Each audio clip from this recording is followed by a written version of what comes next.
and the willingness to attack American positions throughout the Middle East is made clear.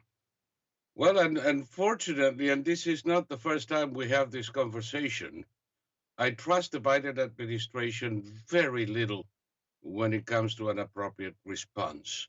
The Biden administration is too committed to some kind of deal with Iran, too committed with some kind of the reduction of American participation and the rise of regional hegemons. Uh, Therefore, I doubt very much they'll do more than scare a couple of camels, throw a couple of missiles, maybe break a thing or two with minimal casualties, if any at all, call it a day, pat themselves in the back, and wait for the next attack. Well, now I'm speaking for myself, not for the institute, not for the administration. But if it was up to me, there would be a direct attack on Iran military installations, particularly the Revolutionary Guards, eh, and it would be similar to what Ronald Reagan did in 1988.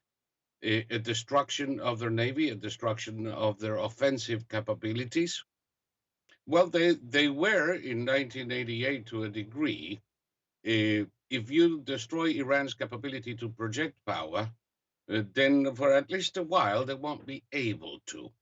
If you destroy their ability to move weapons to their proxies in Iraq, in Syria, in Lebanon, in Yemen, then for a while you're going to be able to tackle those people without them being resupplied behind your back. And God forbid, maybe even keep Bab el Mandeb and Hormuz open for international trade. Uh, that I believe the US can do. It has the resources to do. It's just the will that's not present. Well, I don't believe the Biden administration will use any troops. Like I said, I think they're going to launch a couple of missiles, a few rockets, maybe bomb a rocket launcher someplace, raise up a lot of sand, scare some camels, and that will be it. Then they will claim a victory of sorts and wait for the next move.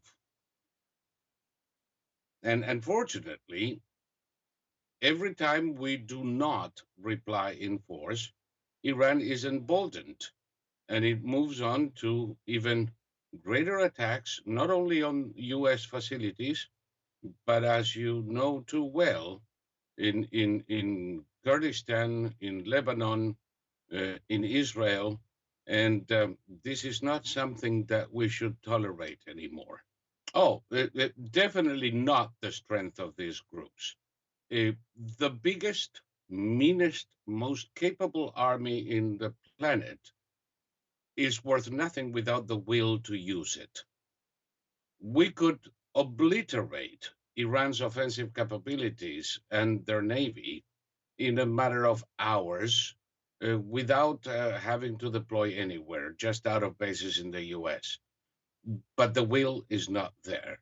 These militias are little more than street gangs, and they could be literally obliterated in less than a week. Uh, their supplies, their ability to obtain weapons, their ability to obtain funds, and the support network that Iran has put in place can all be dismantled in a question of hours or days at most. But the will is not there. You have to remember that until yesterday, the Biden administration was seeking to have a deal with Iran brokered by Vladimir Putin, and they still want it. Uh, that there are too many ifs. Trump has to come to power, and then he has to do something. I believe, if I know the man well, that it won't even get there. That the threat of Trump doing it will be enough to convince some of these people to just pack it up again. I do believe that Iran was in a desperate position when Trump came out of government. Iran had no more than $4 billion in reserves. The full pressure of sanctions was being felt. The activity of their proxies had been reduced to almost nothing. But now, through the policies of appeasement of the current administration, they were able to secure $70 billion in reserves as a consequence of the easing of sanctions. Plus, $10 billion released from Iran and $6 billion released from South Korea. And all of that money is going to finance all of this adventurism by Iran, which expects nothing in return. So, Trump's election, I believe, will put him back in place, probably without firing a shot. Thank you so